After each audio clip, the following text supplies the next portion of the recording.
हाँ गाइस, तो स्वागत करता हूँ एक और नई वीडियो में। आज की वीडियो में हम लोग क्या डिस्कस करने वाले हैं, आप लोगों ने टाइटल से पता कर ही लिया होगा, फिर भी एक बार बता देता हूँ। भाई साहब, आप लोग अपने इंडिया से, पाकिस्तान से, श्रीलंका से, जिस भी होम कंट्री से कनाडा आना चाहते हो, वहाँ से आप लोगों को क्या क्या प्रोसीजर, क्या क्या डॉक्यूमेंट्स लेके आने चाहिए ताकि आपको कनाडा में उतरने के बाद इमिग्रेशन में कोई दिक्कत ना आए, आराम से आप एयरपोर्ट से बाहर निकल जाओ। फिर हम बात करेंगे कि भैया यहाँ पे उतरने के बाद पूरा प्रोसीजर क्या रहता है, स्टेप बाय स्टेप क्या क्या प्रोसीजर, क्या क्या चीज़ें आपसे करवाई जाती है, क्या क्या फॉर्म भराए जाते हैं, वो सारी चीज़ें बात करेंगे। उसके बाद मेनली हम बात करेंगे जो बहुत सारे स्टूडेंट्स को और जो भी आता है उसको लगभग डर रहता ही है कि भैया इमिग्रेशन पे ऐसा क्या क्वेश्चन हमसे पूछ लेंगे कि भैया हमको जवाब नहीं आएगा और हमको डिपोर्ट कर देंगे। न्यूज़ में आप लोगों ने बहुत देखा होगा कि बहुत सारे लोगों को एयरपोर्ट से ही डिपोर्ट कर दिया। तो चलिए आज की वीडियो में बात करेंगे। एक डिस्क्लेमर दे देता हूँ कि गाइस, आज जो भी चीज़ें मैं बताऊंगा, मैं और मेरे साथ में जो लोग आए उनके साथ क्या हुआ वो बताऊंगा। मेरे दोस्त आया, उसके साथ जो लोग आए उनके साथ क्या हुआ, उसके पर्सनल एक्सपीरियंस के बारे में बताऊंगा। हो सकता है कि आप लोग आए तब कुछ और प्रोसीजर हो, मतलब प्रोसीजर तो सेम ही रहने वाला, लेकिन हो सकता है आप लोगों से कुछ और क्वेश्चन पूछ ले, कुछ और हो जाए। तो ऐसा भाई मेरे ऊपर मत देना, मैं सिर्फ पर्सनल एक्सपीरियंस के बारे में बता रहा हूँ। फ्लाइट में बैठने के बाद भैया जैसे जैसे कनाडा पास में आता जाता है वैसे वैसे धीरे धीरे आपका डर बढ़ता चला जाएगा। स्टार्टिंग में आपको एक्साइटमेंट होगा कि चलो फॉरेन जा रहे हैं, लेकिन जैसे एयरपोर्ट पास में आएगा या फिर कनाडा में लैंड कर रही होगी फ्लाइट, आपका डर धीरे धीरे बढ़ेगा कि भैया ऐसा क्या प्रोसीजर होगा जो हमें समझ नहीं आएगा, या फिर ऐसे क्या क्वेश्चन पूछ लेंगे कि भैया हमको जवाब नहीं आएगा उसका। इस चीज़ का डर रहेगा। हाँ, एयरपोर्ट से निकलने के बाद फिर आपका कॉन्फिडेंस नेक्स्ट लेवल हो जाएगा कि भाई साहब अब तो हम लैंड कर चुके हैं फॉरेन कंट्री में, बाहर आ चुके हैं, अब कोई टेंशन नहीं है, कोई दिक्कत नहीं है। तो चलिए बात करते हैं कि आप लोग जब कनाडा लैंड करेंगे तो आपके साथ क्या क्या प्रोसीजर होगा। आप लोग जिस भी सिटी में उतर रहे हो, टोरंटो, वैंकूवर, ओटावा, वहाँ का बेहतरीन व्यू एंजॉय कर रहे हो, आप लोगों को बहुत मज़ा आ रहा है। अब आपकी प्लेन लैंड कर चुकी है, आप लोगों ने हैंड बैग ले लिया है और एग्जिट लेके आप पहुंच चुके हो एयरपोर्ट में। अब आप लोग देखोगे कि भैया एग्जिट या फिर इमिग्रेशन वाला साइन होगा कि इस साइड जाओ, कोई भी एक ही चीज़ होगी कि एग्जिट के लिए या फिर इमिग्रेशन के लिए इस साइड जाओ। तो आप लोगों को वो फॉलो करना है। मेरे पर्सनल एक्सपीरियंस में बताता हूँ कि टोरंटो में जहाँ पे एग्जिट और वो फॉलो मैंने किया, लगभग 12 या 13 कदम में चला और मैं पहुंच गया ऐसी जगह पे जहाँ पे उस पाथवे के बीच में लिखा था कि न्यू स्टूडेंट्स, बीच में एक पोस्टर सा बना हुआ था, न्यू स्टूडेंट्स इस साइड जाएं और नॉर्मल वाले सीधे चले जाएं। तो न्यू स्टूडेंट्स इस साइड जाए वाला जैसे ही पोस्टर लगा था, उस पोस्टर से मैंने देखा कि इस साइड क्या है। तो इस साइड मेरे को देखी बहुत सारी चेयर्स लगी हुई, और वो जो अपन बोर्डिंग पास के लिए वो लाइन नहीं लगाते वैसे लाइन लगाई हुई थी। तो हम लोगों ने जाके वहाँ पे लाइन लगा ली। लाइन लगाने के बाद हमको लगभग 45 मिनट या 1 घंटा वहाँ पे रुकना पड़ा, क्योंकि स्ट्राइक वगैरह चल रही थी तो इमिग्रेशन ऑफिसर्स कम थे। तो 45 मिनट हम लोग वहाँ पे बैठे। उसके बाद हमें ले जाया गया एक नए रूम के अंदर। हाँ, तो भैया लगभग 45 मिनट या फिर 1 घंटा हम लोग वहाँ पे बैठे और हम लोगों से वहाँ पे कुछ भी क्वेश्चन नहीं पूछा।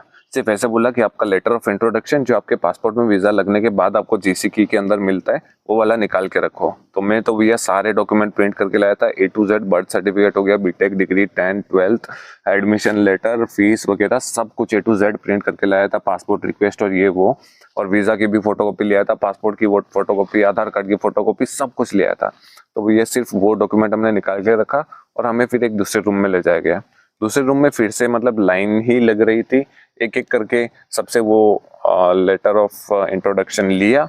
मतलब उसने एक स्टैक बना दी खुद के हाथ में, इतने सारे पेपर की, लेटर ऑफ इंट्रोडक्शन की, और फिर बोला कि आप लोग है ना थोड़ा सा वेट करो, आप लोगों को बुलाया जाएगा। लेकिन हम वहीं पे खड़े रहे। फिर एक एक करके उन्होंने है ना, बहुत सारी उधर मशीन्स लगी हुई थी, उन मशीन्स के ऊपर भेजा। मशीन्स में कुछ नहीं करना था आपको। आपका जो पासपोर्ट का फर्स्ट पेज होता है, वो फर्स्ट पेज ऐसे रख के और उसके अंदर स्कैन करना था। स्कैन करते हो, फिर लिखा हुआ था कि आपका एक फोटो लिया जाएगा, आप एग्री करते हो क्या। फोटो लेने के बाद आपको उसके अंदर से एक टोकन नंबर मिलता है। हाँ, तो आपका अभी तक क्या हुआ प्रोसीजर, न्यू स्टूडेंट्स के इधर गए, वहाँ पे थोड़ी देर बैठे रहे, लेटर ऑफ इंट्रोडक्शन आपने निकाल के रखा, दूसरे रूम में भेजा गया, वहाँ पे आपसे लेटर ऑफ इंट्रोडक्शन ले लिया गया। आप लोगों ने पासपोर्ट स्कैन कर लिया, आप लोगों को वो उसमें मशीन में से एक टोकन मिला और टोकन लेके आप वहीं चेयर पे बैठ गए। इतना प्रोसीजर हो गया। उसके बाद क्या होता है कि भैया अराइव कैन, जिन जिन लोगों ने कर रखा है पहले से, arrive can is nothing but एक एप्लीकेशन होता है अराइव कैन करके, मतलब अराइव कैनेडा, ठीक है।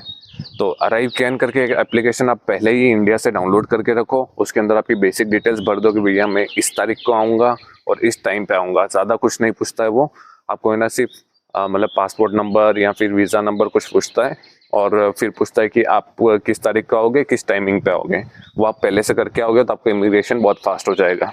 अब भैया मान लो कि आप लोगों ने अराइव कैन कर रखा है और तो आप लोगों का इमिग्रेशन फास्ट हो जाएगा, लेकिन जिन्होंने नहीं कर रखा है उनका क्या, उन लोगों को वहाँ बैठ के करना पड़ेगा। अब क्या होगा गाइस कि आप जो वहाँ चेयर पे बैठे हो वहीं पे सामने आप लोगों को दिखेगा कि इमिग्रेशन ऑफिसर्स हैं वहाँ पे। भैया जिन लोगों ने अराइव कैन भर रखा है ना, टोकन नंबर चाहे आपका 95 है, हो सकता है आपका ही सबसे पहले नंबर हो भैया, 1 2 3 4 नंबर वाइज नहीं, 95 सबसे पहले आपका हो, क्या पता ऐसा भी हो सकता है। अब नाम से आप लोगों को बुलाया जाएगा, क्योंकि वो लोग क्या करेंगे, स्टडी परमिट जो होता है वो सारा सब कुछ प्रिंट कर देंगे। अब भैया स्टडी परमिट और स्टडी वीजा में दो फर्क होते हैं, मतलब एक ही फर्क होता है। Study visa is nothing but आपके जो पासपोर्ट में स्टैंप लग गया आता है उसको स्टडी वीजा बोलते हैं।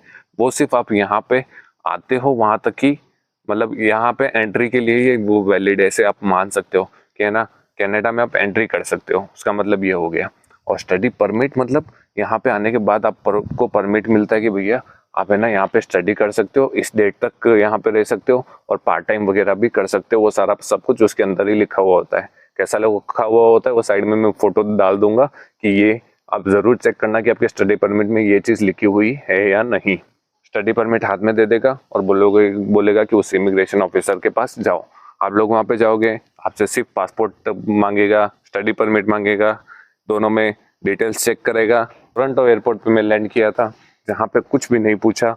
हो सकता है कि आप लोग आए तब कुछ बेसिक सवाल पूछ सकते हैं, आपका कौन सा कोर्स है, कितने टाइम तक ये कोर्स चलेगा।